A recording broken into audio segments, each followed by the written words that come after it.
There's a public school board that just told a bunch of musician students that they're not allowed to perform a song that they've been working on all year long because they don't like the fact that the composer of an instrumental song, no lyrics, dedicated that song to Marsha P. Johnson, a key civil rights leader in the 1969 Stonewall Uprising in New York. The Watertown School Board doubled down, decided to remove a piece of music from the spring concert that's days away. What about the First Amendment? Can the school censor this kind of speech? What's the rule? What's going on here? I'm gonna break it down for you. Let's go. In the United States, we've got the First Amendment. Does it apply to this scenario? Yes. And if you don't know why, this is your clue. Let me know if you catch the reference in the comments. Schools do have the authority to limit speech in schools for certain circumstances like disruptions, illegal drug use, safety, etc. But one thing that historically gets a lot of scrutiny is when decision makers are making a decision specifically related to the viewpoint of the speech expressed. Here's the timeline. Spring of last year, the music department started discussing what song they'd have their students perform, and they settled on A Mother of a Revolution. The school board has something called a controversial issues policy. They must consult the principal or designee for determination. The rules also have this opt-out provision where they can ask parents if they don't want their kids participating in something to give them notice so that they can opt them out and give them a different assignment. So that's the policy. What happened? After making the decision with the principal and the superintendent, they sent out this letter to parents in October of last year. This decision had a lot of thought behind it. You can see it in the letter. Apparently 3 kids opted out, but by the end of the semester, 2 of them had decided to participate anyway, so there was only one final opt-out. From February till May, these students have been practicing this work and preparing for this recital. What happened? Well, according to the school board,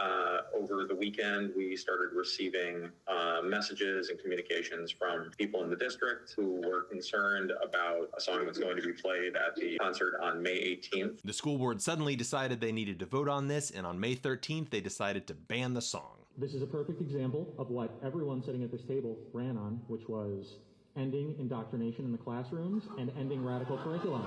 If I was making this decision, I'd say it's a violation of First Amendment rights. Here's why. The school board has a written procedure. The teacher, the principal, and the superintendent followed that written procedure. They identified a controversial issue, they gave notice under the policy, and they tied the controversial issue to the learning goals stated in the syllabus, the song. The board pretty unambiguously made its decision because they disagree with the message of the speech at issue, because it was a decision based on the viewpoint of the speech at issue, and because the teacher, principal, and superintendent followed the procedure before any of this blew up. This is likely a First Amendment violation. But unfortunately, none of that's going to help these students who have a performance coming up on the 18th, and no lawsuit could ever reach a final resolution before these students have already graduated. I'm wearing this black armband because John and Mary Tinker wore black armbands to school to protest the Vietnam War in the 1960s. Their school tried to stop them, and the Supreme Court said that students do not give up their constitutional rights when they go to school. If you're one of those students who had your performance canceled, let this be a lesson to you about how powerful music is. This is an instrumental song, and you have an entire school board afraid to let you play it. That's pretty cool.